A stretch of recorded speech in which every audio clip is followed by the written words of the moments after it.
So this might seem like an easy, simple topic to talk about, but it's really not. But before you get too excited, we're not talking about that caulk. We're talking about the other kind. Just knowing where to and where not to caulk is a can of worms, much less picking the right type. There's a lot of nuance involved, and something always depends on this or that. It can be a really hard topic to navigate. I mean, just look at all these options that you got. Not to mention, two reputable experts may have totally different opinions on what the appropriate method is. And they could both be right. After all, there isn't always one way to get everything done. Caulk is used for two main reasons: aesthetics and functionality. Basically, to make your home look better or to seal it and weatherproof it. Appearance is subjective and really isn't necessary. Whether it needs to be sealed or not is pretty complicated. In some cases, applying caulk may actually trap water and result in damage to your house or voiding a manufacturer's warranty. What is caulk? Caulk is a construction material used to fill and seal gaps in order to provide a watertight finish. Caulk can be used as a noun or as a verb, so you can refer to caulk as the materials or as the process where you apply the materials. Caulking is a less common term used, but can be used interchangeably with caulk. Caulk has changed a lot over the years. In ancient times, it looked very different. People would shove fibrous materials that had been soaked in pine tar into gaps to create a watertight seal. This method was so effective, they even use it on boats to get watertight seals. Nowadays, we got far more options than that. Let's take a look at what some of them are. Different types of caulk. The first type is an acrylic latex. This is the cheapest type of caulk out there, and it's also the lowest quality. It doesn't really hold up as well through time as some of the other ones, and it also isn't great for exterior use. Siliconized acrylic latex caulk. This is probably the most popular choice amongst painters. It can be used inside and outside. It adheres well to most surface types and takes well to paint. It's also pretty flexible and remains so over a wide range of temperature. Being produced from inorganic compounds, it's particularly resistant to UV rays. As a result, it's really good for outdoor use.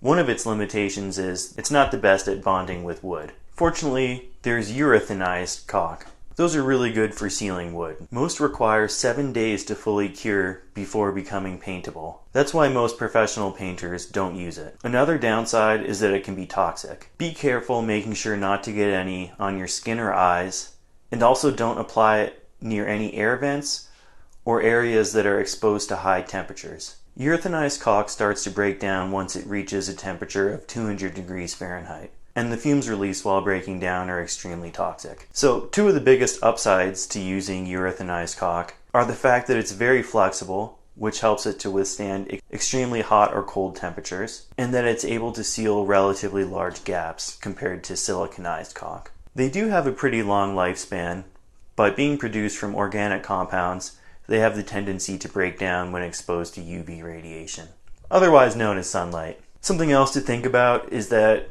it's not the easiest to work with. It has kind of a putty-like texture, and you need to use mineral spirits in order to mold it. Fast dry caulk. Fast drying caulk is exactly what it sounds like.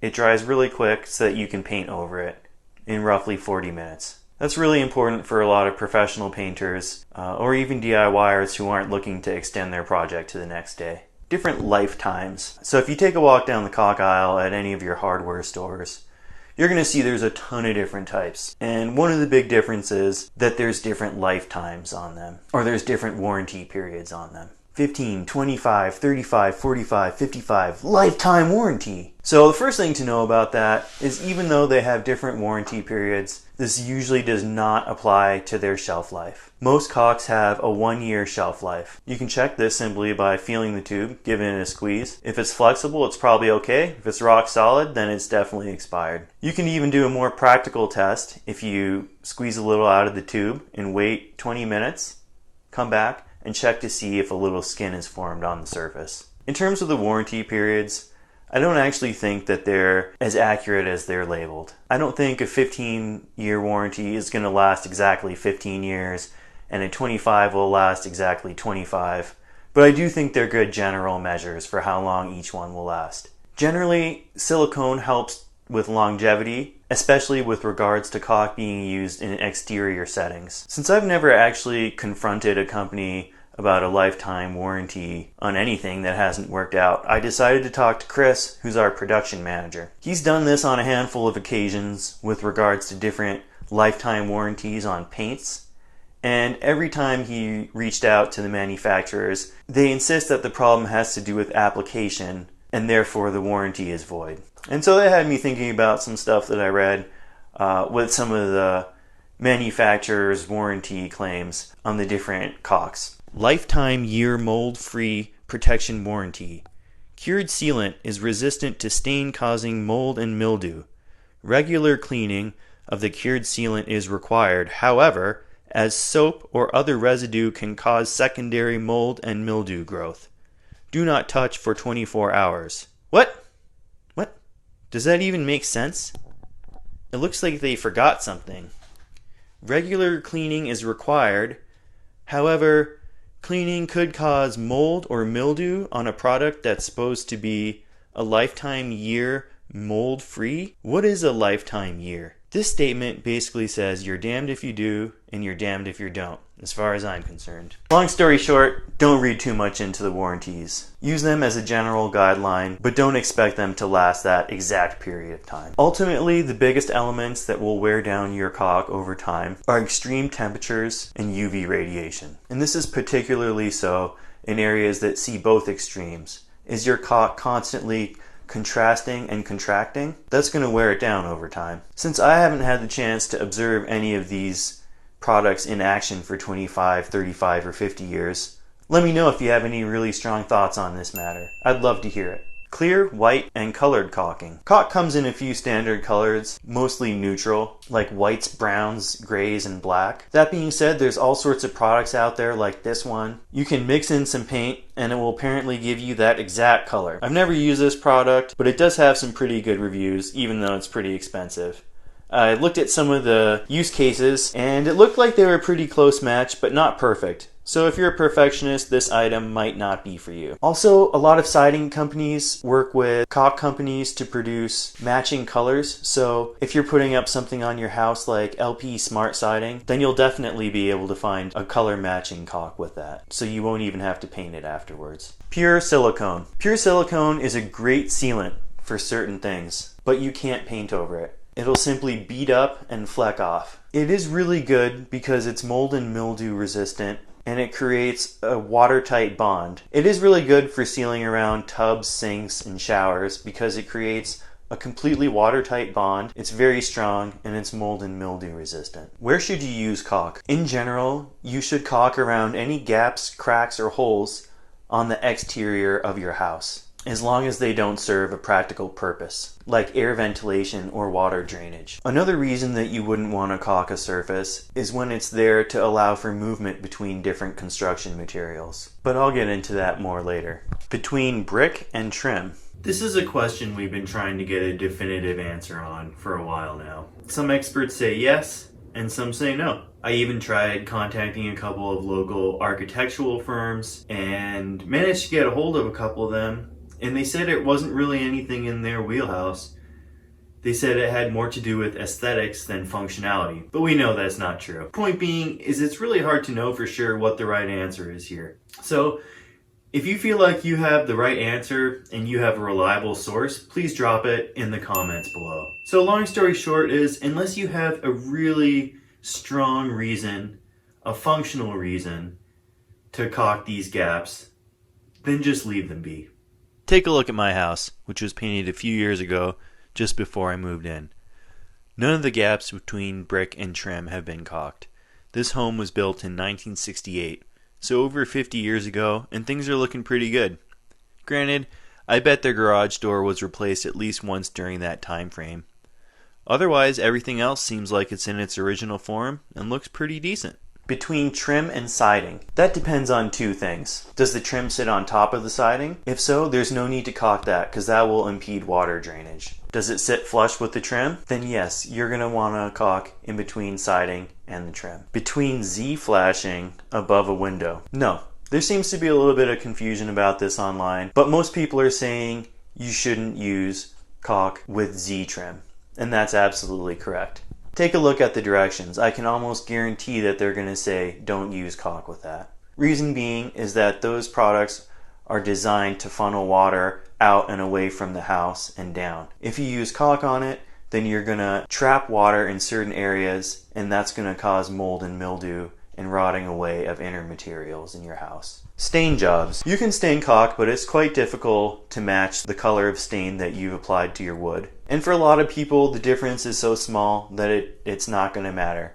But if you're an absolute perfectionist about this kind of stuff, then don't go with this option. If you did want to do this, you can simply apply stain to caulk with a small paintbrush. Probably best to put some tape up on the wall. After it's fully dried, you'll probably need to apply a second coat and see how things look. If it's a good match, then leave it there. Careful about applying a third coat because you could stain it too dark and you can't reverse that. The other way to do this would be to mix your caulk with stain ahead of time to try and get the exact color you want and then apply it, although the color might change a little bit once dried and cured. As far as exterior goes, you can stain caulk, and that's pretty common practice as far as log homes are concerned. That being said, I would recommend using a solid stain.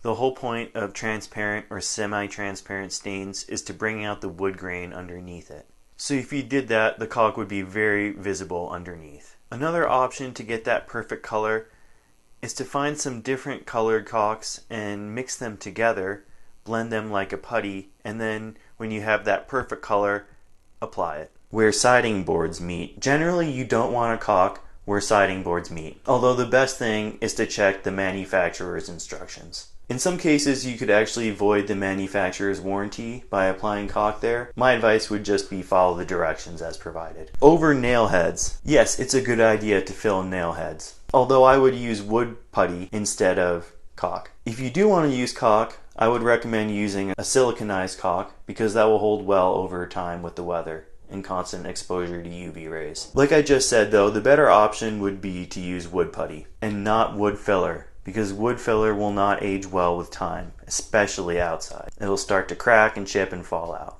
Reason that wood putty is such a great option for this is because it's designed to fill small holes rather than long cracks like caulk is. It won't crumble and fall away over time, and you can sand it down if you want to get a better finish. If you're a perfectionist, you can also use a little knife or scraper to apply wood grain to it to make it look exactly like the wood surface that you're filling into. Most professional painters will use caulk to fill nail holes around the exterior of a home, mostly because they already have it out and they're using it to fill all the other gaps and cracks, and because it will do a good job functionally. Here's a look at my home's exterior nail holes. You can see little divots where the nail holes were caulked, and because the caulk shrank over time.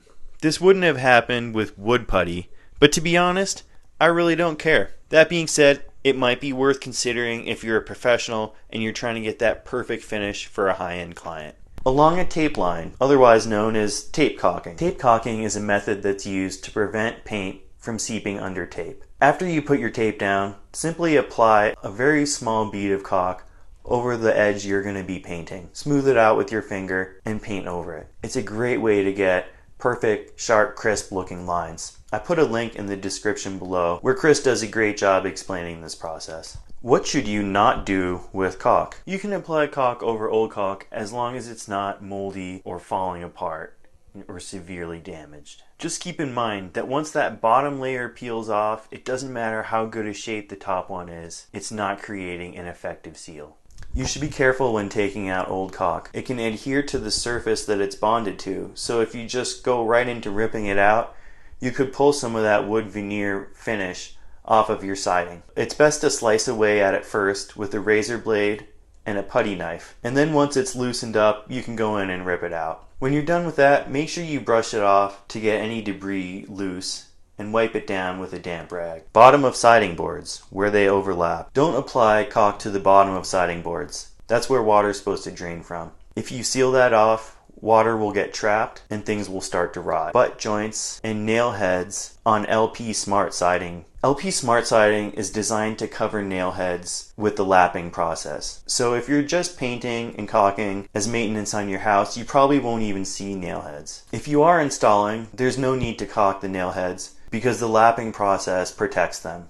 As far as the butt joints, you can caulk those if you'd like, but we recommend to leave a little gap, because the siding planks come very dry from the factory, and as they absorb moisture from the environment, they're going to swell and fill that gap. You can buy slip sheets that come in a multitude of colors, or you can paint your own slip sheets to get an exact match.